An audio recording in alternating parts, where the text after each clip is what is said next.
इनका एक बज रहा था। जून की दोपहर में सूरज आग के गोले बरसा रहा था। बहुत गर्मी पड़ रही थी। हवा चलने से पेड़ के पत्ते यदा-कदा हिल जाते थे। तभी नागपुर की जेल के सामने पुलिस की एक गाड़ी आकर खड़ी हो गई।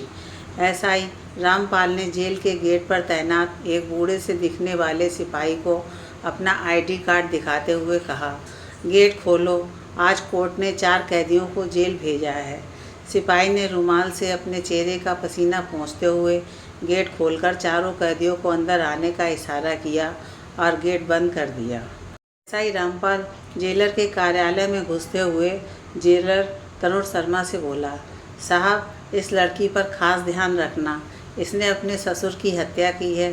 तरुण ने उस लड़की पर एक नज़र डाली और सिपाही को बुलाकर कहा, इन तीनों कैदियों को 2 नंबर बैरक में पहुंचा दो और इस लड़की को महिला बैरक में। वह लड़की, जिसका नाम कृतिका था, गहरे अवसाद के कारण अपनी बैरक में चुपचाप बैठी रहती थी। वह अन्य कैदियों से भी नहीं बोलती थी। महिला कैदियों के उससे बोलने पर वह चिल्लाने लगती थी और क्रोधित होकर गालियां देने लगती थी। इस पर कुछ महिला कैदियों ने उसे बहुत मारा और 1-2 बार तो उन्होंने कृतिका के कपड़े तक फाड़ दिए और मार मार कर उसके शरीर पर निशान डाल दिए। कृतिका उनके व्यवहार से बहुत दुखी हुई। उसने इस संबंध में जेल के कर्मचारियों से शिकायत भी की, लेकिन उसकी शिकायत पर किसी ने ध्यान नहीं दिया। एक दिन जेल के एक सिपाही अशोक ने उसे उल्टा डांटते हुए कहा, चुपचाप पड़ी रह, खुद तो कत्ल करके यहाँ आई है और अब इतनी सीधी बन रही है। ये तेरे खाला का घर नहीं है जहाँ तेरी खूब खातिरदारी होगी। यहाँ तो तुझे ऐसे ही रहना पड़ेगा। यह कहते हुए उसने कृतिका को एक तरफ ले जाकर अवसर का फ़ायदा उठाते हुए छेड़ना शुरू कर दिया। कृतिका घबरा गई और चिल्लाकर रोने लगी। अशोक स्वयं के पकड़े जाने के डर से कृतिका को छोड़कर वहां से भाग गया। अशोक को कृतिका पर बहुत क्रोध आया, क्योंकि वह उसके साथ मनमानी नहीं कर सका था। उसने जेलर से कृतिका की झूठी शिकायत करते हुए कहा, साहब, कृतिका बड़ी खतरनाक लड़की है। वो अक्सर दूसरी महिला कैदियों को मारती है। एक बार तो उसने एक महिला का गला दबा दिया था। वो तो बाकी कैदियों ने उसे पकड़ लिया, वरना वो तो उसकी हत्या ही कर देती। इसको जेल के नए बैरक में डाल दीजिए, जो जेल के दूसरे छोर पर है, जहाँ कोई नहीं रहता है। दरअसल अशोक उसकी शिकायत करके एक तीर से 2 निशाने मारना चाहता था, जिससे कृतिका वहाँ एकांत के कारण बोर होकर परेशान हो जाए और उसके अकेले का फ़ायदा उठाकर वह उसके साथ मनमानी कर सके। उस दिन जेलर तरुण शर्मा बहुत व्यस्त थे। उन्होंने अशोक की बात मानकर कृतिका को नवनिर्मित बैरक में भेजने के आदेश दे दिए। 2 दिन बाद अशोक काम के बहाने कृतिका की कोठरी के पास गया और वहां उसे अकेला पाकर उससे ज़बरदस्ती करने का प्रयास करने लगा। कृतिका ने अशोक का हाथ पूरी ताकत से काट लिया और ज़ोर ज़ोर से चिल्लाकर भागने लगी। उसकी आवाज़ सुनकर कुछ कर्मचारी वहां आ गए। इतने में अशोक वहां से भाग गया। यह समाचार जेल में आग झपकते ही फैल गया। जेलर तरुण शर्मा तुरंत वहां पहुंचे और कृतिका से बात करके उसे सांत्वना दी। तरुण शर्मा एक उदार हृदय नई पीढ़ी के युवा अधिकारी थे। उन्होंने मनोविज्ञान विषय में स्नातक किया था। वे चेहरा देखकर ही लोगों को पहचानने की क्षमता रखते थे। उन्हें कृतिका को देखते ही पूरा विश्वास हो गया कि कृतिका सच बोल रही है। उन्होंने कृतिका से कहा, तुम चिंता मत करो, मैं इस विषय में जांच कराऊंगा। यदि ये दोषी पाया गया तो इसके विरुद्ध कानूनी कार्रवाई करूंगा। कृतिका रोती हुई बोली, साहब, मैं यहाँ बहुत परेशान हो गई हूँ। इससे अच्छा तो आप मुझे मार दीजिए। कृतिका का करुण स्वर सुनकर तरुण शर्मा पसीज गए और बड़े अपनत्व से बोले, अगर तुम्हें यहाँ कोई भी परेशान करे तो तुम मेरे पास बेहिचक आ सकती हो। एक लंबे अरसे के बाद इतनी अपनत्व भरी बातें सुनकर कृतिका की आंखें भीग गईं और वह बिना पूछे ही जेलर को अपनी आप बीती बताने लगी। तभी जेलर का मोबाइल बजने लगा और वह अपने कार्यालय की ओर चले गए। इस घटना के कुछ दिन बाद जेलर तरुण शर्मा कैदियों की फाइल देख रहे थे। जब उनकी नज़र कृतिका की फाइल पर पड़ी तो वह चौंक गए कि इतनी उच्च शिक्षा और ऐसा अपराध। कृतिका की शैक्षिक योग्यता के आगे लिखा था M.Tech PhD in electronics branch. यह पढ़ते ही तरुण की आंखों के सामने कृतिका का मासूम और क्रोध से तमतमाता हुआ चेहरा आ गया।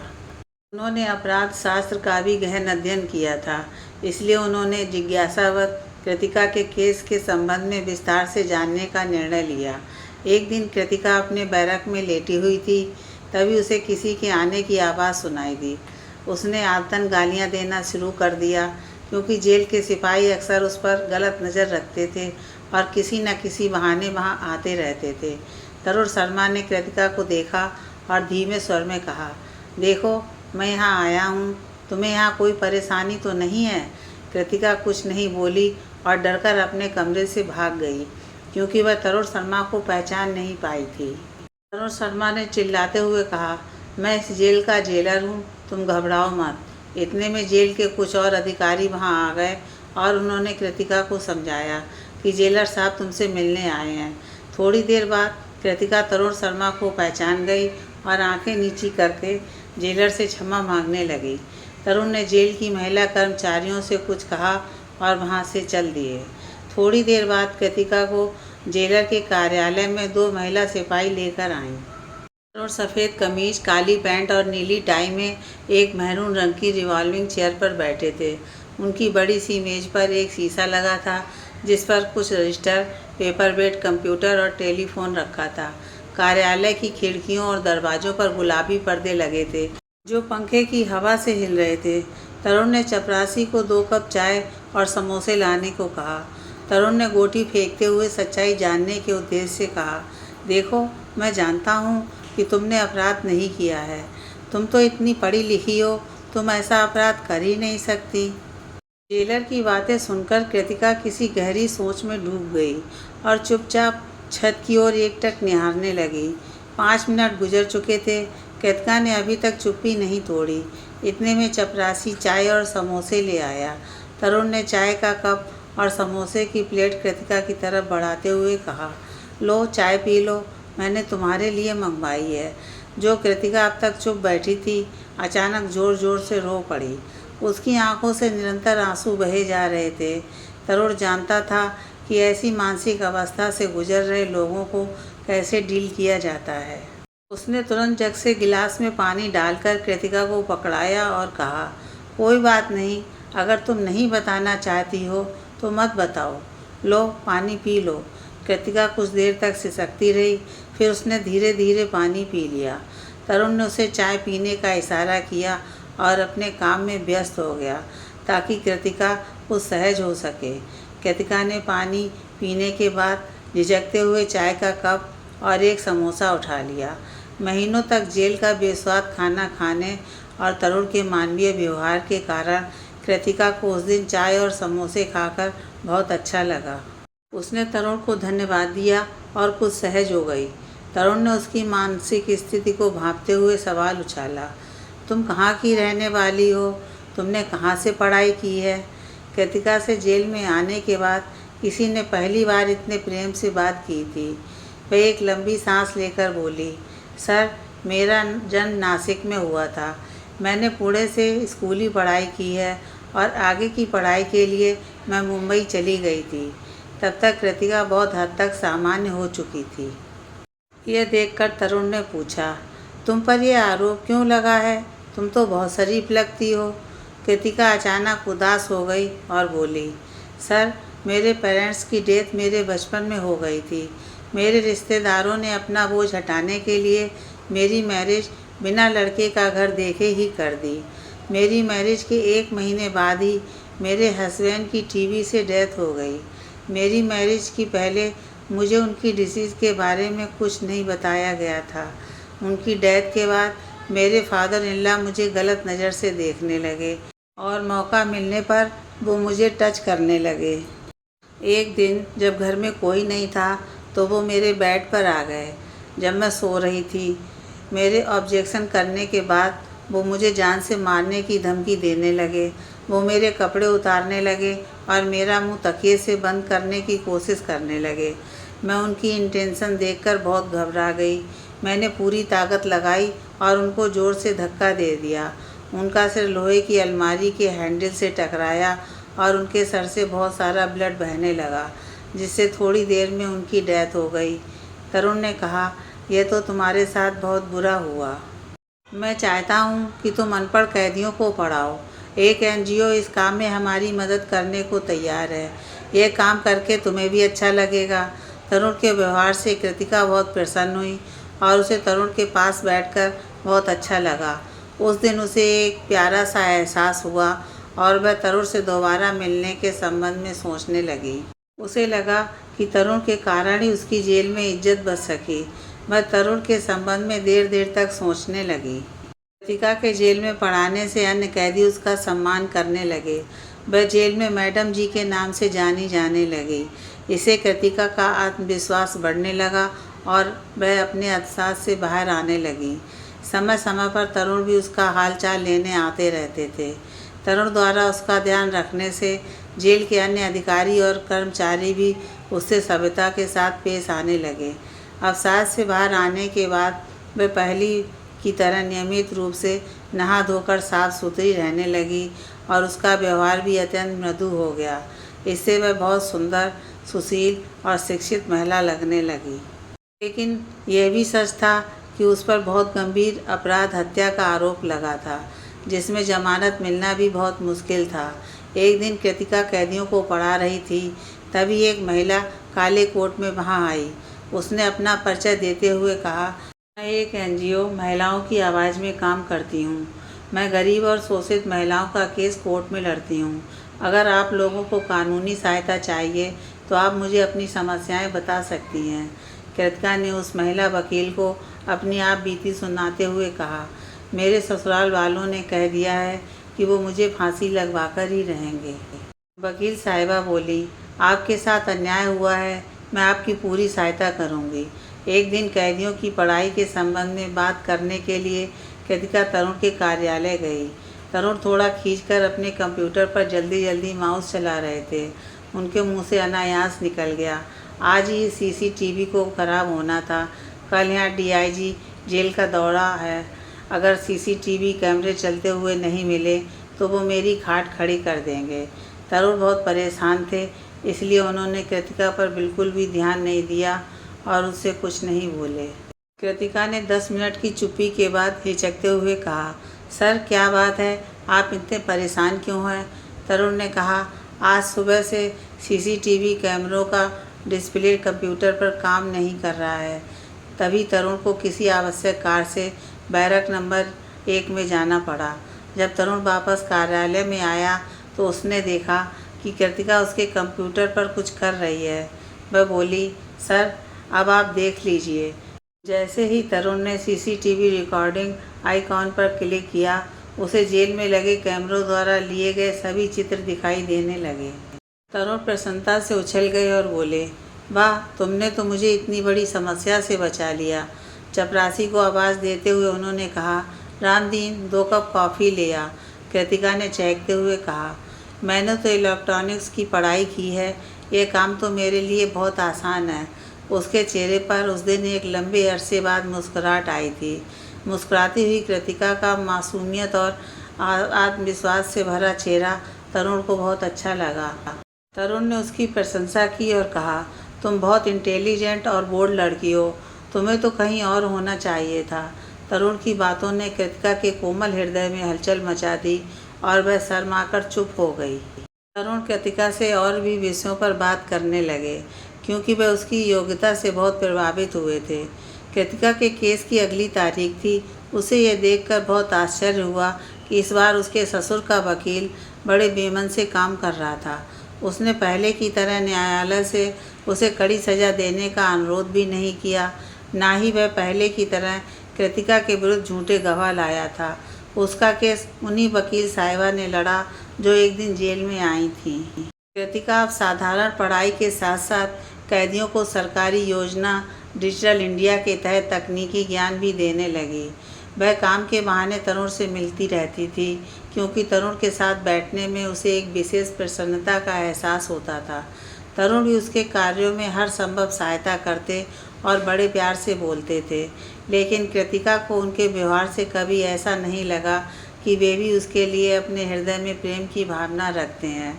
यह सोचकर कृतिका बहुत दुखी हो जाती थी। वह मायूस होकर सोचती कि आखिर तरुण उस जैसी अपराधी लड़की से क्यों प्यार करेंगे। वह तो एक अच्छे परिवार से होने के साथ साथ एक उच्च अधिकारी भी हैं। वह इस तथ्य को मन ही मन स्वीकार करने की कोशिश करने लगी, लेकिन तरुण का उससे प्यार से बोलना उसे फिर से उनके संबंध में सोचने को मजबूर कर देता था और वह तरुण को प्रभावित करने की हर संभव कोशिश करती थी। एक दिन उसे अचानक पता लगा कि तरुण का स्थानांतरण सोलापुर जेल में हो गया है और वह कल यहाँ से चले जाएंगे। यह सुनकर उसे एक मानसिक धक्का लगा और वह जल्दी से किसी काम के बहाने तरुण से मिली। तरुण ने उससे सामान्य बातें की और अपने स्थानांतरण के संबंध में उसे कुछ नहीं बताया। इससे कृतिका हताश हो गई। उसने सोचा कि तरुण उसके प्रति अपने मन में कोई भावनाएं नहीं रखते हैं, वरना वे उसे अपने स्थानांतरण की बात जरूर बताते। उस दिन वह सबसे छिपकर अकेले में बहुत रोई और बीमारी का बहाना बनाकर खाना भी नहीं खाया। उसके केस की 4-5 सुनवाई हो चुकी थी। उसके ससुराल पक्ष के वकील ने अप्रत्याशित रूप से कृतिका के विरुद्ध कोई खास प्रमाण प्रस्तुत नहीं किए और जिन गवाहों ने उसके विरुद्ध गवाही दी थी वे भी दोबारा न्यायालय में नहीं पेश हुए। उसके केस को न्यायालय में 2 वर्ष हो चुके थे। आज उसके केस का फैसला आना था। कृतिका का दिल बहुत तेजी से धड़क रहा था। उसने घबराहट के कारण सुबह से कुछ भी नहीं खाया था। न्यायाधीश ने फैसला पढ़ते हुए कहा, तमाम गवाहों और सबूतों को मद्देनज़र रखते हुए ये अदालत कृतिका त्रिपाठी को बाइज्जत बरी करती है। यह सुनते ही कृतिका के चेहरे पर चमक आ गई। वह खुशी से उछल पड़ी। वकील साहिबा ने उसे गले लगा लिया और कहा, मेरी फीस देने आज शाम को ही मेरे घर आ जाना। याद रखना, आना ज़रूर। कृतिका अपने रिश्तेदारों से बड़ी मुश्किल से थोड़े से पैसे लेकर वकील साहिबा के घर की ओर ये सोचती हुई चली जा रही थी कि कहीं वकील साहिबा ज़्यादा पैसे न मांगें, जो उसके पास हैं ही नहीं। उसने घबराते हुए उनके घर की कॉल बेल बजा दी। जल्दी ही वकील साहिबा ने नीली सलवार, सफ़ेद कुर्ते, हरे दुपट्टे और काली सैंडल में खुले बालों के साथ मुस्कुराते हुए दरवाज़ा खोला और उसे अपने बड़े से ड्राइंग रूम में पड़े चमड़े के महरूम सोफे पर बैठने का इशारा किया, जिसकी दीवारों पर कई पेंटिंग्स लगी थी। कृतिका ने डरते हुए उनकी ओर पैसे बढ़ा दिए। वकील साहिबा ने ये कहते हुए, पैसों का हिसाब बाद में कर लेंगे, उनके पैसे बिना देखे ही एक तरफ रख दिए। कृतिका झिझकते हुए बोली, आपकी बदौलत ही मैं आज जेल से बाहर आ सकी हूँ। मैं आपका एहसान ज़िंदगी भर नहीं भूल पाऊँगी। इतने में उनकी लगभग 15 वर्ष की बेटी ने एक ट्रे में चाय, बिस्कुट और नमकीन लाकर गिलास टेबल पर रख दी। वकील साहिबा ने चाय की चुस्की लेते हुए कहा, आज जो तुम्हारी रिहाई हुई है उसके लिए मैं नहीं बल्कि तरुण जी ही पूरी तरह से जिम्मेदार हैं। उन्होंने ही मुझे तुम्हारी सहायता के लिए जेल में बुलाया था। उन्होंने अपने पुलिस विभाग के मित्रों से तुम्हारे ससुराल वालों को तुम्हारे केस में झूठे गवाह ना पेश करने और अच्छी तरह पैरवी न करने का दबाव डलवाया था। पुलिस वालों ने तुम्हारे देवर और सास को ये धमकी दी थी कि अगर वे उनकी बात नहीं मानेंगे तो वे उनके पति के चरित्र के बारे में उनके पड़ोसियों और रिश्तेदारों को बता देंगे। अपनी बदनामी से बचने के लिए ही तुम्हारा ससुराल पक्ष इस केस को कमज़ोर करने को मजबूर हुआ और आज तुम स्वतंत्र हो गई। जेलर तरुण द्वारा की गई सहायता के संबंध में जानकर वह बहुत प्रसन्न हुई। वकील साहिबा के मुंह से उनका नाम सुनकर उसे तरुण की दोबारा याद आ गई। उसे इस प्रसन्नता के अवसर पर भी तरुण से बिछड़ने का दुख होने लगा। उसे जेल से छूटने पर भी आंतरिक प्रसन्नता का अनुभव नहीं हो रहा था और उसे अपने जीवन में अभी भी कुछ कमी महसूस हो रही थी। वह उदास होकर सिर झुकाकर रो पड़ी। उसका चेहरा आंसुओं से भीग गया। उसके दोनों हाथ भी उसके चेहरे पर बह रहे आंसुओं को पोंछने में असमर्थ सिद्ध हो रहे थे। वकील साहिबा कृतिका को रोता देख उठकर लिविंग रूम में चली गईं। थोड़ी देर बाद उनके बेडरूम का नीला पर्दा धीरे से हिला और डाइनिंग रूम में एक भीनी सी महक फैल गई। कृतिका ने अपने सिर पर कुछ महसूस किया। जैसे ही उसने अपना सिर उठाया उसने देखा माँ तरुण अपनी नम आँखों के साथ खड़े थे। वह अपने रुंधे गले से बोले, तुम रो क्यों रही हो? आज का दिन तो तुम्हारे लिए 2-2 खुशियाँ लाया है। तभी वकील साहिबा मिठाई का डिब्बा लेकर ड्राइंग रूम में आकर दोनों के हाथ में मिठाई देते हुए कृतिका से मुस्कुराते हुए एक शरारत के साथ बोली, हालांकि तुम जेल की कैद से तो आज़ाद हो चुकी हो, लेकिन आज मैं तुम्हें दूसरी कैद में भेज रही हूँ। यही मेरी फ़ीस है। यह कहकर उन्होंने कृतिका का हाथ तरुण के हाथ में दे दिया।